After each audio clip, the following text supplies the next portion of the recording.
अऊज़ु बिल्लाहि मिनश्शैतानिर रजीम बिस्मिल्लाहिर रहमानिर रहीम रब्बि इश्रह ली सदरी व यस्सिर ली अमरी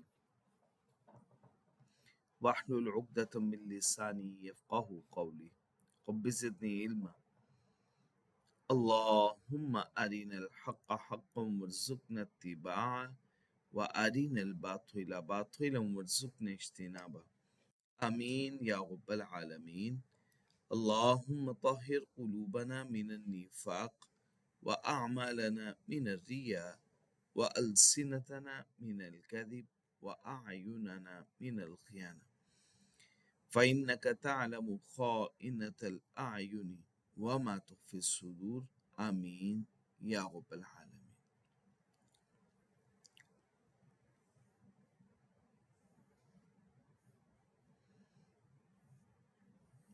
बच्चे, एक कॉन्सेप्ट हम लोगों ने समझना है, फिर इसके बाद इसकी रीडिंग करते हैं।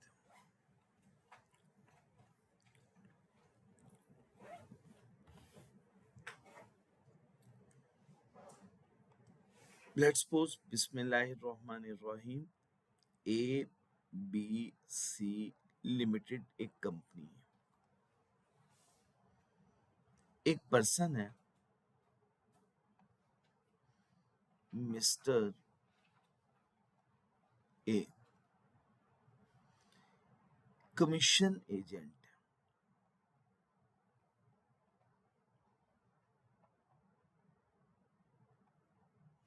या किसी भी तरह से सेल पर्सन है।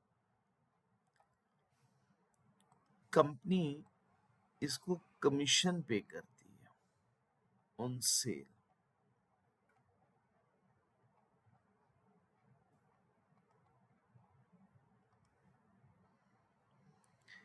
अच्छा, अब कमीशन किस चीज पे कि ये सेल करेगा। सेल एजेंट जो हुआ, सेल किन गुड्स की करेगा? सेल करेगा थर्ड शेड्यूल आइटम्स की।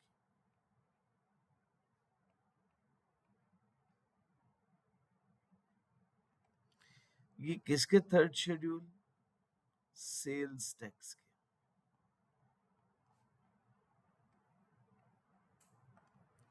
सेल्स टैक्स का थर्ड शेड्यूल से क्या मुराद है? Retail price items.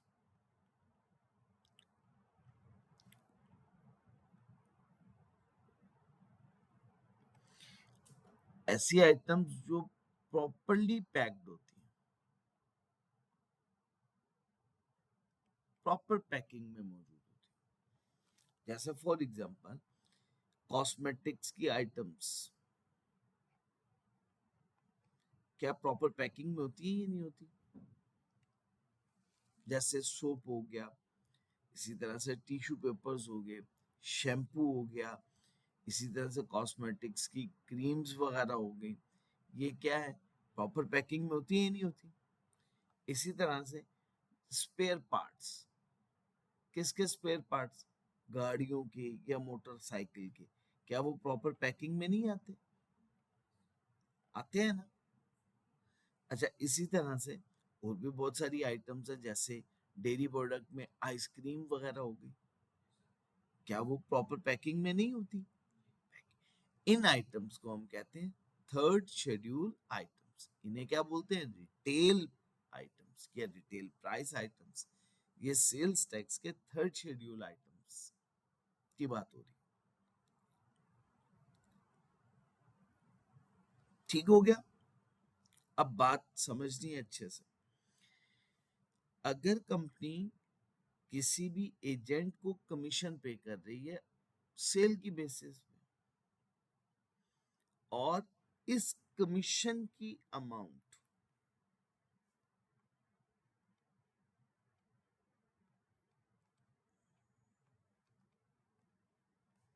एक्सीड 0.2%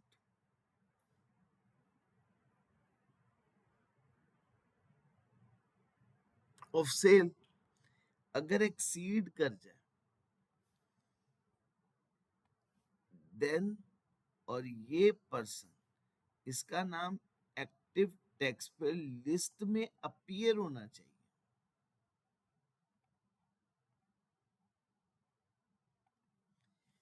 फिर तो ये कमीशन सारे का सारा अलाउ होगा। अगर इन केस ये पर्सन नॉट अपीयरिंग, अपीयर नहीं हो रहा, क्या नहीं हो रहा, not appearing in active tax payer list, तो कमीशन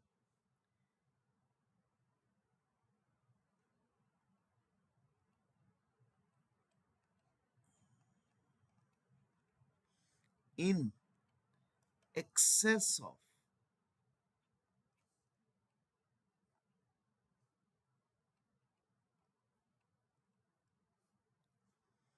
will be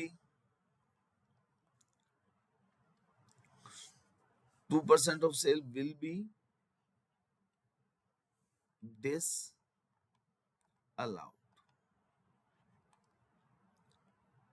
जो 0.2% से ज्यादा होगा वो क्या हो जाएगा बच्चे, पहले इसको पढ़ते हैं। और ये 0.2% मैंने बता दिया किसका है, ठीक है जी। अभी रीडिंग करते हैं, आपको क्लियर हो जाएगी बात।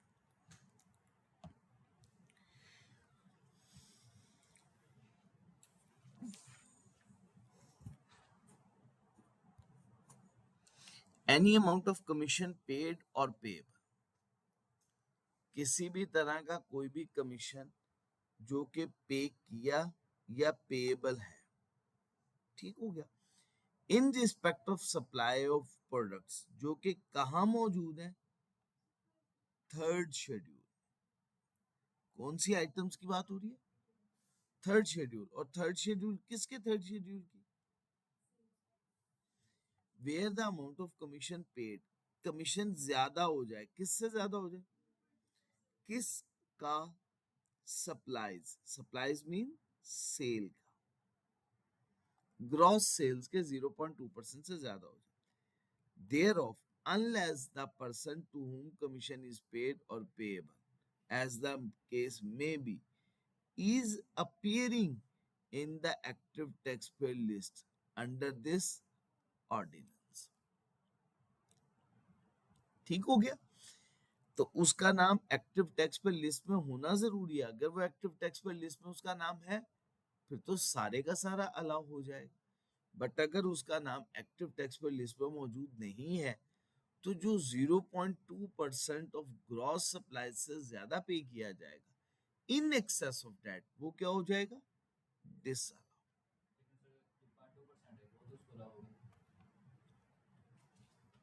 ठीक हो गया जी बच्चे, बताइएगा ये बात क्लियर हो गई है।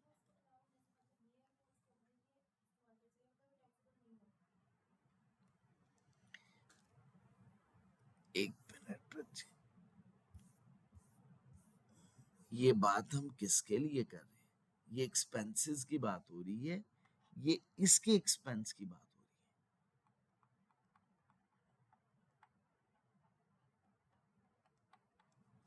खर्चा तो इसका है, इसकी तो इनकम है। इसके लिए बात हो रही है कि ये खर्चा मैक्सिमम कितना बना पाएगा, और किसका 0.2% ऑफ ग्रॉस सप्लाईज या सेल्स का, जो मैंने सिंपल वर्ड यूज किया था। अगर तो जिसको पे किया जा रहा है कमीशन एजेंट, वो एक्टिव टैक्स पेयर लिस्ट में अपीयर नहीं हो रहा और कमीशन 0.2% ऑफ ग्रॉस सेल से ज्यादा है, तो जितना ज्यादा होगा वो क्या हो जाएगा, in excess of that will be disallowed.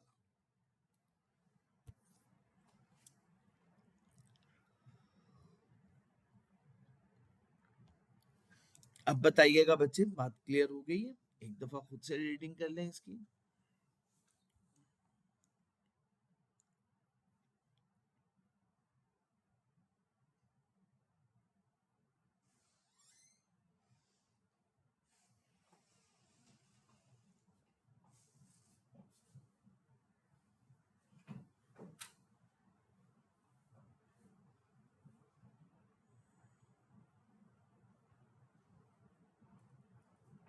ये बच्चे पढ़ लिया। अच्छा बच्चे, अब देखें एंटरटेनमेंट एक्सपेंडिचर्स, वो खर्चे जो किससे रिलेटेड है, एंटरटेनमेंट से रिलेटेड। वो जो लिमिट बताई हुई है लॉ ने, इनकम टैक्स ऑर्डिनेंस से, वो उस लिमिट से जितने ज्यादा एक्सीड करेंगे वो डिसअलाउ हो जाएंगे। अब वो लिमिट क्या प्रिस्क्राइब की हुई है, वो ये लिमिट है। क्या लिमिट है? Expenditure should be incurred, expenditure इंकर किए जाने चाहिए इन driving income from business, purely किस इनकम को जनरेट करने के लिए, और वो एक्सेस में नहीं होने चाहिए इस लिमिट से, या वो इन कंडीशंस को वायलेट ना करे। One by one. पहला, ये एक्सपेंडिचर पाकिस्तान से अगर बाहर किए जाएं तो उसका पर्पस सिर्फ प्योरली बिजनेस ट्रांजैक्शन होना चाहिए। एग्री? अगर नहीं होगा बिजनेस पर्पस तो बिजनेस की इनकम में से माइनस, वैसे भी Holi and exclusively for the purpose of business की डेफिनेशन में फॉल ही नहीं करेगा। सेकंड, एलोकेटेड, वो एक्सपेंडिचर एलोकेटेड होने चाहिए किससे रिलेटेड? हेड ऑफिस एक्सपेंडिचर से रिलेटेड। लिमिट समझ में आ गई? पाकिस्तान से बाहर अगर किए जा रहे हैं तो प्योरली किस पर्पस के लिए हो, और वो हेड ऑफिस से रिलेटेड एक्सपेंडिचर्स भी हो सकते हैं। हेड ऑफिस से रिलेटेड मुराद ये होता है बच्चे, जहां पे सेल और परचेज की एक्टिविटी ना हो रही हो, जहां पे बुक कीपिंग वगैरह हो रही होती है, या बाकी पॉलिसीज टर्म्स वगैरह डिसाइड हो रही होती है, वो हेड ऑफिस होता है। तो हर एक को अपना कंपनी का एक हेड ऑफिस बनाना पड़ता है, डिफाइन करना पड़ता है, बताना पड़ता है कमीशन एजेंट को। ठीक है ना? वो सेल पॉइंट नहीं होता, वो हेड ऑफिस होता। वो प्रोडक्शन पॉइंट नहीं होता, वो हेड ऑफिस होता। ठीक हो गया? अच्छा बच्चे, इसी तरह से इंकर्ड इन पाकिस्तान, ऐसे एक्सपेंडिचर्स जो कहाँ किए जा रहे हैं? पाकिस्तान के अंदर, लेकिन किन कस्टमर्स के लिए? कौन से कस्टमर्स के लिए? फॉरेन कस्टमर्स के लिए। या कौन से वेंडर्स के लिए? फॉरेन वेंडर्स के लिए। ये भी अलाउएबल एक्सपेंस बन जाएगा। अच्छा, इसी तरह से अगर कोई एंटरटेनमेंट का एक्सपेंडिचर किया कस्टमर्स पे या क्लाइंट्स पे, लेकिन किस तरह से? At the persons business, business premises के अंदर अंदर। नेक्स्ट, एंटरटेनमेंट का एक्सपेंडिचर किया कहाँ पे किया? मीटिंग के लिए। और मीटिंग किसकी थी? शेयर होल्डर्स की। या किन की थी? एजेंट्स की, डायरेक्टर्स की, या एम्प्लॉयज की। ठीक है? कोई नई ब्रांच ओपन करते हुए अगर आपने कोई एंटरटेनमेंट के एक्सपेंसेस, खाना वगैरह खिलाया, तो वो भी एक्सपेंस आपके लिए एडमिसिबल एक्सपेंस बन जाए। ठीक हो गया बच्चे यहां तक? एंटरटेनमेंट एक्सपेंडिचर बिल्कुल क्लियर? नेक्स्ट बच्चे,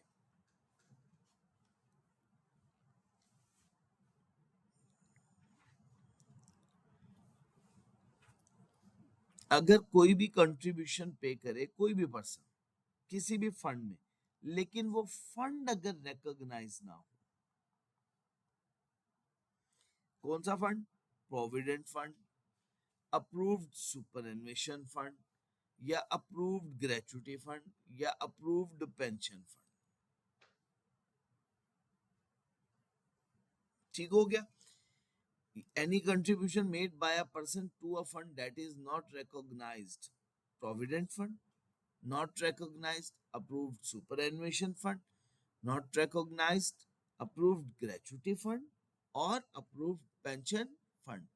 तो इसका मतलब जो कंट्रीब्यूशन पे करेंगे, ये कंट्रीब्यूशन क्या हो जाएगा? ये एक्सपेंस क्या हो जाएगा?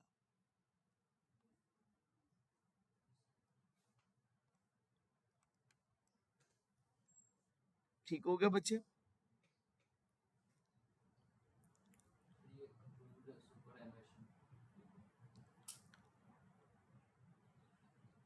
अभी सिर्फ नाम याद रखें बस।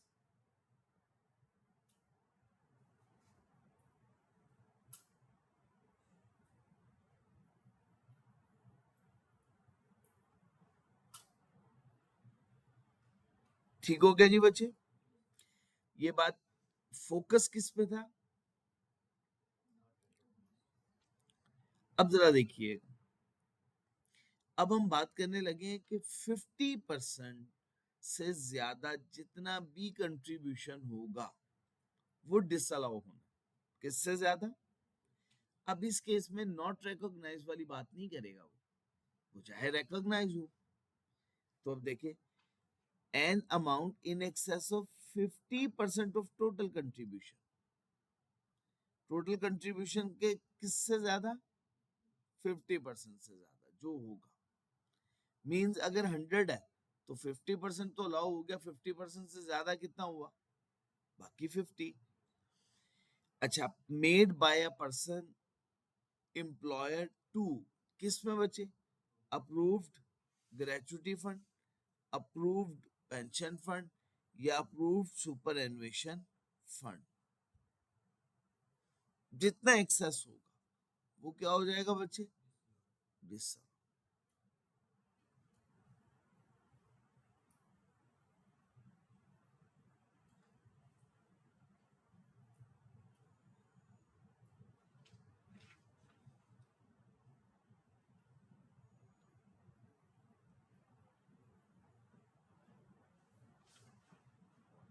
जी बच्चे, जब आप लोग पढ़ लें मुझे बता जरूर दीजिएगा।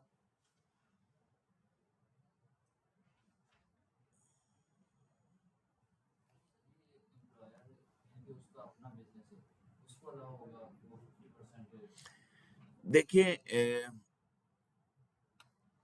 बात हो रही है एम्प्लॉयर के लिए। एम्प्लॉयर ने एक्सपेंडिचर किसके लिए करना होता है?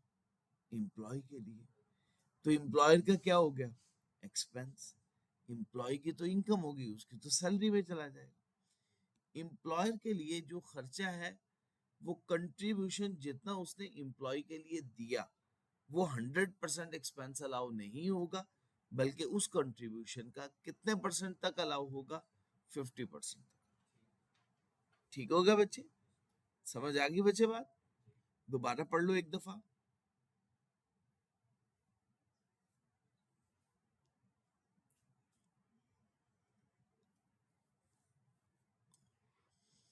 जी बच्चे, नेक्स्ट, अगर कोई भी कंट्रीब्यूशन किया किसी भी पर्सन, किस में बच्चे? प्रोविडेंट या किसी और फंड, जो किसके बेनिफिट के लिए बनाया गया? पर्सन के एम्प्लॉयज के बेनिफिट के लिए। अच्छा, अब वो एम्प्लॉयर की बात कर रहे हैं, पर्सन के एम्प्लॉयज, तो जो पर्सन होगा वो कौन होगा? एम्प्लॉयर। आपने पढ़ा एम्प्लॉयर की डेफिनेशन में क्या पढ़ा था हमने? कि एम्प्लॉयर पर्सन होता है और एम्प्लॉय हमेशा इंडिविजुअल होता है। याद है ना ये बात? तो एम्प्लॉयर पर्सन, वो पर्सन क्या करे? वो पर्सन अगर इफेक्टिव अरेंजमेंट कर लेगा ताकि टैक्स प्रॉपरली डिडक्ट हो जाए पेमेंट के टाइम पे, तो वो तो एक्सपेंस अलाउ होगा। लेकिन अगर ये अरेंजमेंट ना की तो ये एक्सपेंस क्या हो जाएगा? डिसअलाउ। अब मैं इसको पढ़ूंगा अच्छे से। अब देखिएगा, कोई भी कंट्रीब्यूशन अगर पर्सन ने किया किसी भी प्रोविडेंट फंड में या किसी और फंड में, जो किन के लिए बनाया गया है, किसके फायदे के लिए बनाया गया है? एम्प्लॉयज के फायदे के लिए बनाया गया है। अनलेस ये खर्चा बनाने की इजाजत नहीं मिलेगी आपको, द पर्सन, वो employer, has made effective arrangement, क्या करे? इफेक्टिव अरेंजमेंट करे ताकि टैक्स को विदहेल्ड कर सके किसी भी पेमेंट के टाइम पे, जब भी वो उस फंड में से पेमेंट करे, और रेसिपिएंट जो कि चार्जेबल टू टैक्स है अंडर द हेड सैलरी, उससे अगर इफेक्टिव अरेंजमेंट होगी तो क्या बन जाएगा? एडमिसिबल। लेकिन अगर इफेक्टिव अरेंजमेंट नहीं की गई तो क्या होगा? इनएडमिसिबल। फिर ये एग्जम्पशन अलाउ नहीं।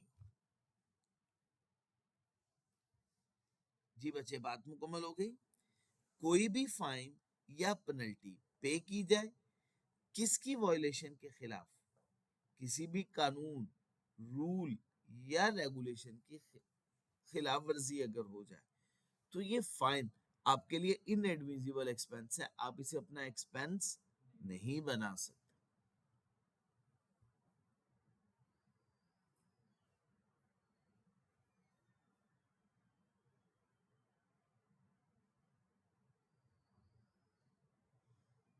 जी बच्चे, बात मुकम्मल हो गई। वो डिसअलाउ अनलेस, हाँ, अगर होगी तो एडमिसिबल एक्सपेंस। अनलेस का मतलब है जब तक ये काम नहीं करता तब तक एडमिसिबल होगा, अगर ये काम कर लेता है तो एडमिसिबल, और अगर उसने ये काम नहीं किया तो इनएडमिसिबल, फिर एक्सपेंस नहीं बना सकेगा। क्या पर्सनल एक्सपेंस आप एक्सपेंस बना सकते हो बिजनेस के अंदर? तो स्ट्रेट फॉरवर्ड है।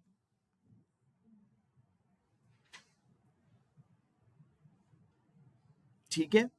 अच्छा, प्रॉफिट होता है और प्रॉफिट में से पैसा हम रिजर्व्स में ट्रांसफर कर देते हैं, जैसे कोई भी जनरल रिजर्व में पैसा ट्रांसफर कर दिया, या कोई रिडम्पशन के लिए डेट या प्रेफरेंस शेयर्स हैं, क्यूमुलेटिव प्रेफरेंस शेयर्स हैं, उनको रिडीम करने के लिए हमने प्रॉफिट में से फंड रिजर्व में ट्रांसफर कर दिया।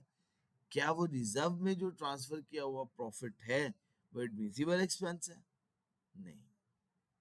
पढ़िएगा जरा ये बात, कोई भी अमाउंट जो कि रिजर्व फंड में आपने ट्रांसफर की या किसी भी सूरत में कैपिटलाइज कर दी, वो भी कौन सा एक्सपेंस हो जाएगा? Inadmissible expense.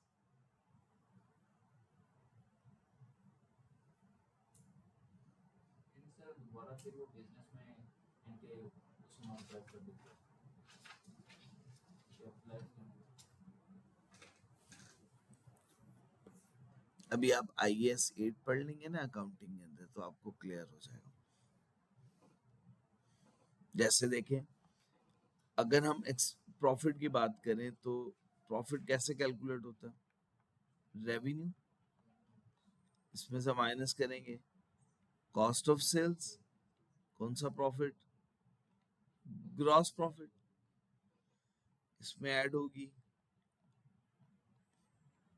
अदर इनकम, और बाकी माइनस होंगे सारे खर्चे। अब वो admin expense, distribution expense, finance cost, जो कुछ भी है, ये कहलाएगा प्रॉफिट बिफोर टैक्स। इसमें से माइनस होगा टैक्स, तो ये क्या बन जाएगा? Profit after tax. क्लियर हो गया? अदर कंप्रिहेंसिव इनकम को फॉर द टाइमिंग भूल जाते हैं। अब इस प्रॉफिट में से अगर पैसा रिजर्व्स में ट्रांसफर हो जाए, कैपिटल रिजर्व्स होते हैं, ठीक हो गया, तो वो पैसा जब ट्रांसफर होता है तो क्या एंट्री पोस्ट होती है? क्योंकि पहले पैसा ट्रांसफर हो चुका है रिटेन अर्निंग को, रिटेन अर्निंग को डेबिट करते हैं और उस रिजर्व को क्रेडिट कर देते हैं। तो अल्टीमेटली क्या होगा? एक इक्विटी का रिजर्व कम हो गया और दूसरा इक्विटी का रिजर्व बढ़ गया। ठीक है जी। अब ये जो रिजर्व में पैसा ट्रांसफर हुआ है रिटेन अर्निंग में से या प्रॉफिट की अमाउंट में से, क्या ये एक्सपेंस बनेगा? नहीं, ये तो प्रॉफिट की एलोकेशन है, ये आप एक्सपेंस नहीं बना सकते।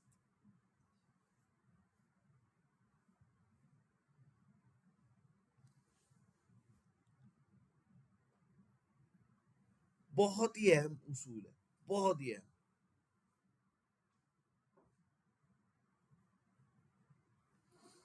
देखो बच्चे, कोई भी प्रॉफिट ऑन डेट, सूद, इंटरेस्ट की बात कर रहे हैं, ब्रोकरेज या कोई भी कमीशन। ब्रोकर का मतलब है वो मिडल मैन था, उसने एक डीलिंग करवाई तो उसको उसके बदले में ब्रोकरेज पे कर दिया।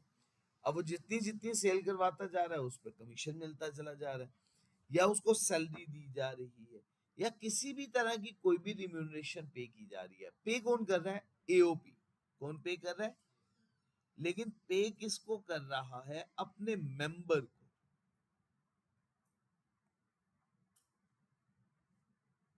वो क्या हो जाएगी? इन एडमिजिबल एक्सपेंस हो जाएगा। बात क्लियर हुई? कोई भी profit on debt, brokerage, commission, salary या किसी भी तरह की कोई भी रिम्यूनरेशन जो पे करे एओपी, किसको पे करे? मेंबर को। मेंबर किसका? एओपी का ही मेंबर, उसको पे करे, तो वो क्या होगा? इनएडमिसिबल। ये लिस्ट अच्छे तरीके से तैयार करनी है आप लोगों ने, इसमें कोई कमी नहीं रहनी चाहिए। ठीक हो गया बच्चे? इंशाल्लाह बिइज़्निल्लाह। अच्छा बच्चे, कोई भी सैलरी पे की जाए या पेबल, कितने से ज्यादा? 32,000। कितने से ज्यादा? 32,000 पर मंथ। अगर वो बैंकिंग चैनल के थ्रू पे ना हुई, क्या मतलब क्रॉस चेक के थ्रू पे ना हुई, या डायरेक्ट एक पर्सन के अकाउंट से दूसरे के अकाउंट में ट्रांसफर हो जाए, डायरेक्ट ट्रांसफर ऑफ फंड, ठीक हो गया, या किसी भी डिजिटल मींस के जरिए से जिससे उसका पूरा रिकॉर्ड मेंटेन रखा जा सके, उसके अलावा अगर दी जाए, वो क्या हो जाएगा? इनएडमिसिबल। लेकिन कितनी अमाउंट तक सैलरी आपको बैंकिंग चैनल के अलावा भी पे करने की इजाजत है? 32,000 या उससे कम की। लेकिन अगर जैसे ही 32,000 से ज्यादा होगी तो आपने उसकी पेमेंट किसके थ्रू करनी है? Banking channel. सर अगर सैलरी यानी कि उसकी 40K हो जाती है तो सारी सैलरी यानी कि 40K वो कैश के स्वरूप में दे देता है, वो रिस्क तो इनएडमिसिबल, वो एम्प्लॉयर के लिए वो खर्चा नहीं होगा। 8,000 हो गया या 40K ही हो? 40K पूरा। उसने यहाँ पे ये वर्ड नहीं बोला इन एक्सेस ऑफ, यहाँ पे बोला है कि सैलरी की अमाउंट अगर 32,000 से ज्यादा हो गई और वो बैंकिंग चैनल के थ्रू ना पे हुई तो सैलरी पूरी इनएडमिसिबल है। फिर एडमिसिबल सैलरी की अमाउंट 32,000 हो या 32,000 से कम हो, फिर आप चाहे कैश के थ्रू भी, जैसे फॉर एग्जांपल छोटे छोटे ऑफिस बॉय होते हैं, ऑफिस में काम करने वाले, उनकी तनख्वाह 20,000 25,000, अब उनके लिए उन्हें कहीं अकाउंट में पैसे जमा करवाने हैं, उनको अकाउंट के चार्जेस एक साल के अंदर ही कोई तकरीबन 10-12 हजार पड़ जाने, वो महीना तो उनके लिए बड़ा तकलीफ दे गुजरेगा। तो बजाय इसके कि वो उनके साथ ऐसा किया जाए, उन्हें कैश में दी जा सकती। लेकिन जिसकी तनख्वाह 32,000 से ज्यादा है, उसके लिए पेमेंट करना थ्रू बैंकिंग चैनल जरूरी है। ठीक हो गया जी बच्चे? कोई प्रॉब्लम यहां तक? अच्छा बच्चे, इसी तरह से हमने बोला था कि अगर कोई कैपिटल नेचर का एक्सपेंडिचर है, उस पे एक्सपेंस क्या अलाउ होगा? डेप्रिसिएशन का खर्चा, अमोर्टाइजेशन का खर्चा अलाउ होगा। अमोर्टाइजेशन दो चीजों पे है, एक इंटेंजिबल एसेट पे और एक, शाबाश, pre commencement expenditure at the rate of 20% या बच्चे 5%।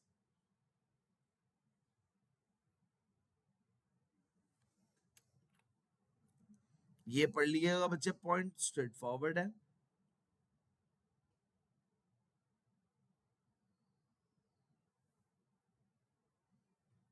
ठीक हो गया? अभी इस पॉइंट को बिल्कुल छोड़ते हैं, ये पॉइंट बाद में डिस्कस करेंगे। ये जरा देखिएगा। अच्छा बच्चे, अगर कोई एक्सपेंडिचर सेल प्रमोशन का हुआ, एडवर्टीजमेंट का हुआ या पब्लिसिटी का हुआ, किस किस का एक्सपेंडिचर हुआ? रिपीट करें, सेल्स प्रमोशन, एडवर्टीजमेंट, दोबारा रिपीट करो। एक्सपेंडिचर किसका है? सेल्स प्रमोशन का, एडवर्टाइजमेंट का, और अगर इनकी अमाउंट कोई एक है या तीनों ही है, तीनों का सम कर लेना। अगर इसकी अमाउंट 10%, किसका 10%? टोटल टर्नओवर का। टर्नओवर कहते हैं सेल्स का। सेल्स के अगर 10% से ज्यादा हुई, जितनी एक्सेस होगी वो क्या हो जाएगी?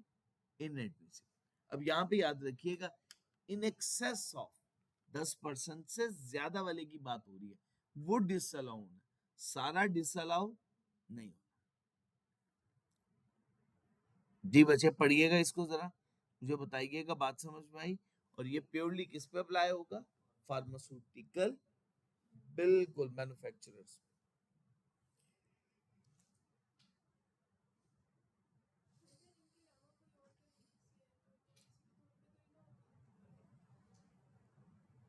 उनके लिए पूरा अलाउ। 10% से एक्सीड कर देते हैं वो अलाउड। 10% से जितना ज्यादा होगा वो डिसअलाउ। हाँ, उनके लिए ये लिमिट नहीं।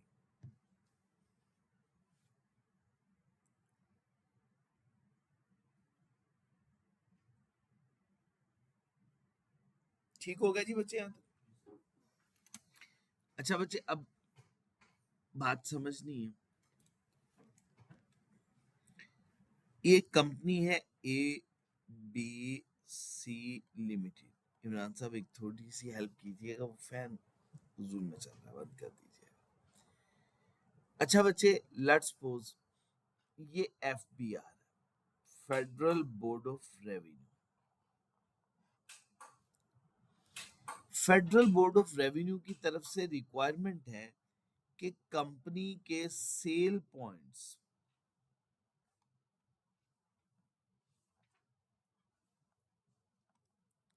इन सेल पॉइंट्स पे कंपनी को चाहिए पॉइंट ऑफ सेल मशीन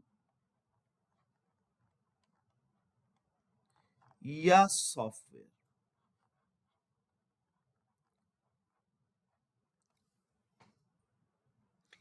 ये पीओएस मशीन या पीओएस सॉफ्टवेयर एफबीआर के सिस्टम के साथ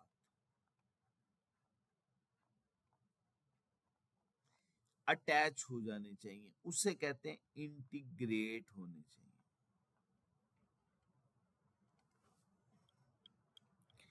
जो ही यहां से सेल हो, एफबीआर के सिस्टम में अलर्ट, पूरा रिकॉर्ड चला जाए उसी वक्त, उसे कहते हैं रियल टाइम रिपोर्टिंग। क्या वर्ड बोलते हैं? जो ही सेल हुई उसी वक्त एफबीआर का पोर्टल अपडेट हो गया। ऐसे सिस्टम को क्या बोलते हैं? Real time reporting. ये एफबीआर की तरफ से रिक्वायरमेंट। समझा पाए हो यहां तक? अब सुनिएगा ये बात। एक्सपेंडिचर कितने परसेंट तक, कितने परसेंट तक क्लेम्ड बाय अ पर्सन, वो एक पर्सन ने क्लेम किया तो 8% तक अलाउ हो जाएगा। लेकिन fails to integrate his business, लेकिन अगर वो अपने बिजनेस को एफबीआर के पोर्टल के साथ इंटीग्रेट ना कर पाए through approve physical electronic devices, उसके लिए अप्रूव फिजिकल इलेक्ट्रॉनिक डिवाइसेस हैं, या तो सॉफ्टवेयर या डिवाइसेस है, और एफबीआर ने उन्हें अप्रूव किया हुआ है कि आप इसके थ्रू हमारे सिस्टम के साथ इंटीग्रेट कर सकते, या सॉफ्टवेयर्स मौजूद हैं, या इस तरह की कोई चीज, वो भी क्या है, विल बी डिसअलाउड। सर जैसे ये हम रेस्टोरेंट्स में जाते हैं तो वो कहते हैं कि कैश में आपने पे नहीं करा, तो वो जो बिल निकाल के देते हैं उस पर टैक्स जो है वो अलग मेंशन होता है, ये उसकी बात कर रहे हैं। जी, पेमेंट कैश में है या पेमेंट अदर देन कैश है, उसका पॉइंट अलग से। जैसे आपने देखा होगा, आप गोर में जाते हैं, केक्स एंड बेक्स चले जाते हैं, या किसी भी डिपार्टमेंटल स्टोर में चले जाते हैं, उनके जो इलेक्ट्रॉनिक रजिस्टर्स होते हैं, इलेक्ट्रॉनिक रजिस्टर मींस उनकी पीओएस डिवाइसेस होती हैं, जिसमें वो सेल की एंट्री बाय डिफॉल्ट पोस्ट करते हैं। वो आइटम को स्कैन करते हैं, आइटम की सारी इंफॉर्मेशन सेव हो जाती है, आपको बिल की अमाउंट बताते हैं, उसके बाद वो सबमिट कर देते हैं, बिल प्रिंट हो जाता है। अब वो बिल जितनी भी अमाउंट का है, वो आपके लिए एडमिसिबल एक्सपेंस है या नहीं है, उसके लिए हमने कंडीशन पढ़ी कि वो एफबीआर के सिस्टम के साथ इंटीग्रेट हो, और इंटीग्रेट इस तरह से हो कि जैसे ही जो ही हमारी सेल हो उसी वक्त उनका सिस्टम अलर्ट हो जाए, उसको ये इंफॉर्मेशन मिल जाए। इससे क्या कहते हैं? Real time reporting.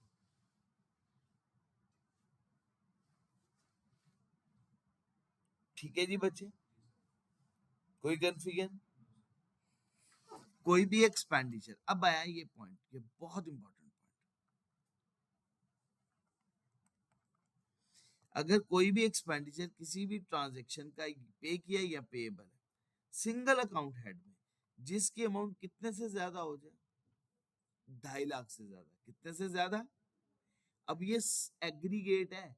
एग्रीगेट का मतलब है एक ट्रांजैक्शन की बात नहीं कर रहा, छोटी छोटी सारी ट्रांजैक्शन पूरे साल भर में कितने से ज्यादा हो जाए? बिल्कुल ठीक हो गया जी, 2,50,000 से। तो आपको ये खर्चा किसके थ्रू करना होगा? बैंकिंग चैनल क्रॉस चेक के जरिए से, या बाय क्रॉस बैंक ड्राफ्ट के जरिए से कर सकते हैं, या क्रॉस्ड किसके जरिए से कर सकते हैं? पे ऑर्डर के जरिए से कर सकते हैं। किसी भी तरीके से आप कर सकते हैं। और any other cross banking instrument allowing transfer amount from business bank account two of the tax payer, कि वो उसके टैक्स पेयर के अकाउंट से डायरेक्ट बिजनेस के बैंक अकाउंट में ट्रांसफर हो, या बिजनेस के बैंक अकाउंट से डायरेक्ट किसके अकाउंट में ट्रांसफर हो जाए? कस्टमर के अकाउंट।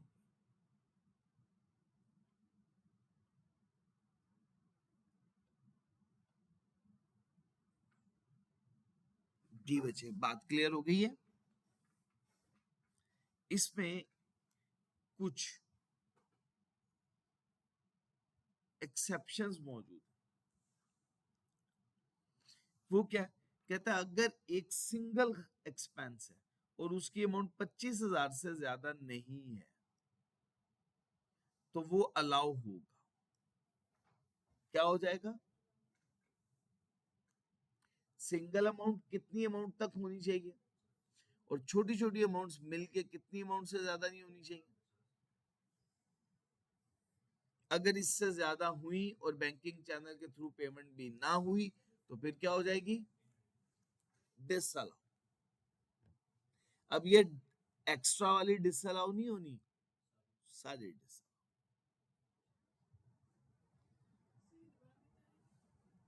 अगर एक सिंगल अमाउंट है और वो अमाउंट 2,500 रुपए, सॉरी 25,000 रुपए से ज्यादा है, अब ये अमाउंट, ये खर्चा क्या हो जाएगा? डिसअलाउ। और वो जो 25,000 रुपए से ज्यादा की अमाउंट बैंकिंग चैनल के अलावा पे हुई हुई है, ठीक है, उसे एम्प्लॉयर अपना एक्सपेंस अपनी किताबों में नहीं बना सकता। ठीक हो गया? इसी तरह से expenditure on account of utility का बिल जितनी मर्जी अमाउंट का हो, ये अलाउ होगा। फ्रेट चार्जेस, किराया जितनी मर्जी अमाउंट का हो, ये अलाउ होगा। ट्रैवल फी, ये भी जितनी मर्जी अमाउंट की हो, ये भी अलाउ होगा। इसी तरह से पोस्टेज पेड, और इसी तरह से पेमेंट ऑफ टैक्सेस, ड्यूटीज, फी और filing any other statutory obligation, any withholding tax to be borne by the taxpayer itself is also not allowed as expense except in case of salary. ठीक हो गया? हर वो खर्चा जिसमें डॉक्यूमेंट्री एविडेंस नहीं दे पाएंगे आप एफबीआर को। क्या नहीं दे पाएंगे?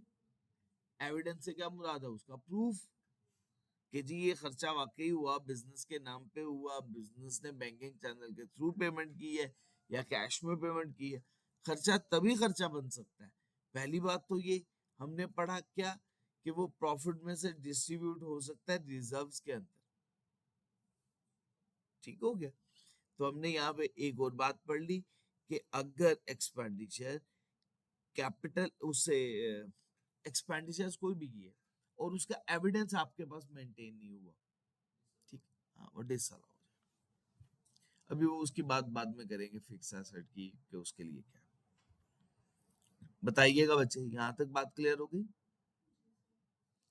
अच्छा बच्चे, कोई भी यूटिलिटी बिल्स अगर उसकी payment in excess of such limit हो तो वो भी क्या हो जाएगी बच्चे?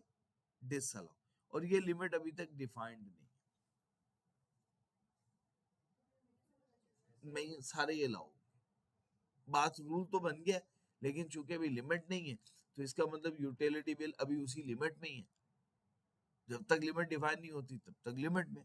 कोई लिमिट डिफाइन हो जाएगी तो फिर वो जितनी लिमिट डिफाइन होगी उतने तक अलाउ होगा, बाकी डिसअलाउ। वो एंटरटेनमेंट का था। यूटिलिटी बिल का जो हमने पहले पढ़ा वो ये पढ़ा कि ये बैंकिंग चैनल के थ्रू पे करना जरूरी नहीं, जिससे मर्जी पे करें, कैश के थ्रू भी पे कर सकते, अलाउ होगा। ठीक हो गया?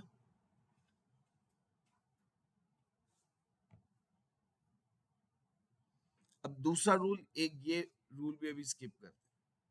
अभी तक हमने जितने भी उसूल पढ़ लिए उससे रिलेटेड अगर कोई सवाल पूछना है पूछ ले। बाकी हमने इतना यहां तक कर लिया, बाकी अब छोड़ दीजिए।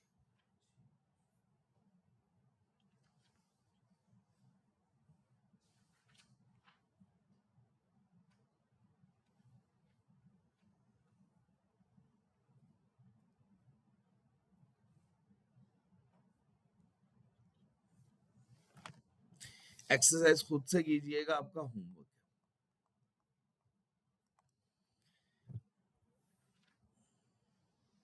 ये भी, ये एग्जाम्पल है।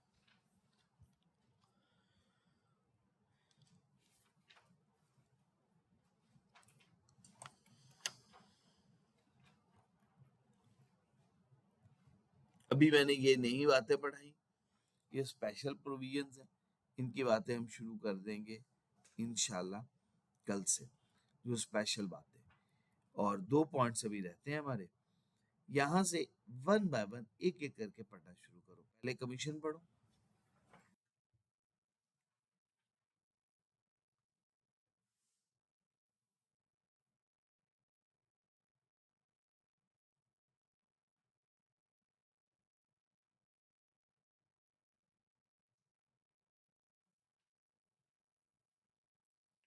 जब पढ़ ले मुझे बता जरूर देना मेरा बेटा।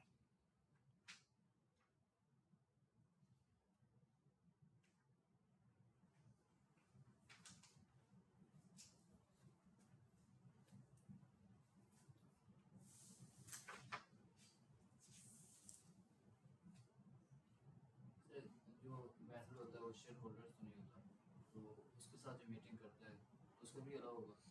जी बच्चे, क्रेडिटर्स के साथ भी मीटिंग हो सकती है, क्योंकि क्रेडिटर्स को भी तो कॉन्फिडेंस देना होता है ना।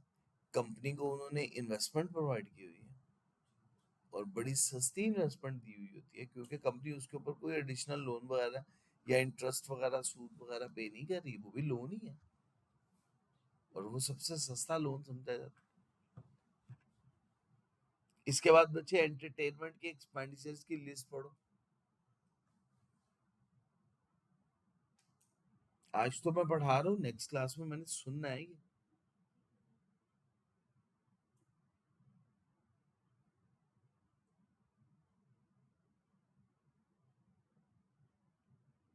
कैंपस फिजिकल क्लास भी ले रहे हैं और साथ साथ ऑनलाइन रिकॉर्डिंग भी हो रही है। ठीक है जी, ऑन कैंपस।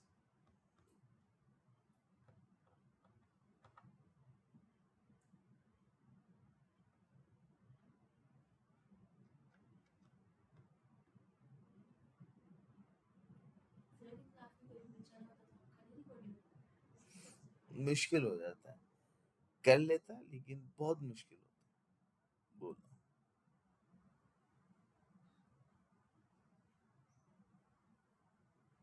जी बच्चे, एंटरटेनमेंट एक्सपेंडिचर्स पढ़ लिए, अब आपने यहीं से रिटेन कर लेना है इसको। आगे देखिएगा, कंट्रीब्यूशन टू अनरिकॉग्नाइज्ड फंड, देखो बड़ा सेंटेंस को तोड़ा गया है। Any contribution made to a fund that is not recognised, कौन सा फंड? प्रोविडेंट, सुपरएनुएशन, ग्रेचुटी या पेंशन। ठीक हो गया जी। अच्छा, इसी तरह से contribution to a fund without effective arrangement for tax deduction, अगर टैक्स डिडक्शन की प्रॉपर इफेक्टिव अरेंजमेंट ना की गई तो फिर डिसअलाउ होगा। और अगर हुई हुई है कि भी टैक्स विदहेल्ड भी होता है और 7 दिन के अंदर अंदर वहां जमा भी हो रहा है, तो फिर अलाउ। पर्सनल एक्सपेंस आपका एक्सपेंस नहीं बनेगा।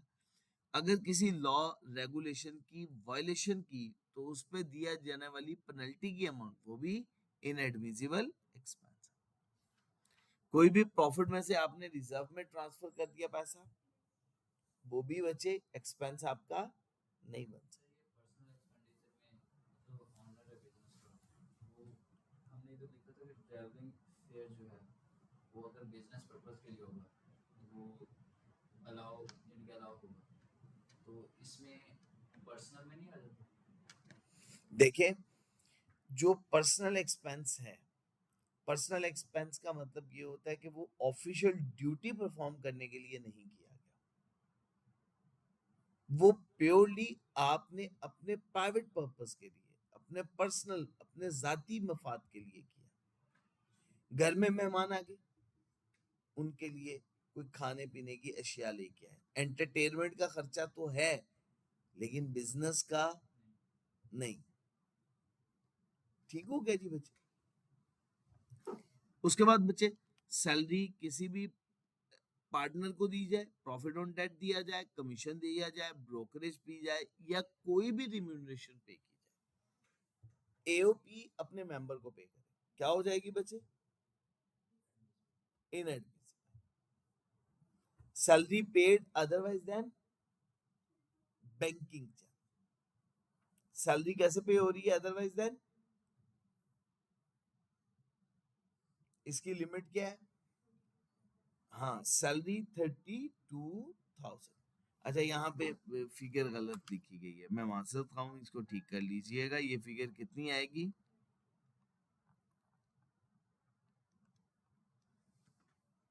और इसके अलावा पेमेंट अगर अदरवाइज देन बैंकिंग चैनल के थ्रू हुई, सिंगल अमाउंट है तो 25,000 रुपया, छोटी छोटी अमाउंट्स मिलके क्यूमुलेटिवली कितनी अमाउंट बन गई? 2.5 लाख। इसके एक्सेप्शन क्या? बिल यूटिलिटी का हो, फ्रेट के चार्जेस, ट्रैवल फेयर, पोस्टेज, उसके अलावा टैक्सेस, ड्यूटीज, फीस या फाइन या कोई भी स्टैट्यूटरी ऑब्लिगेशन है, वो अगर आपने otherwise than banking channel through pay की है तो वो आपके लिए क्या होगा? Admissible expense.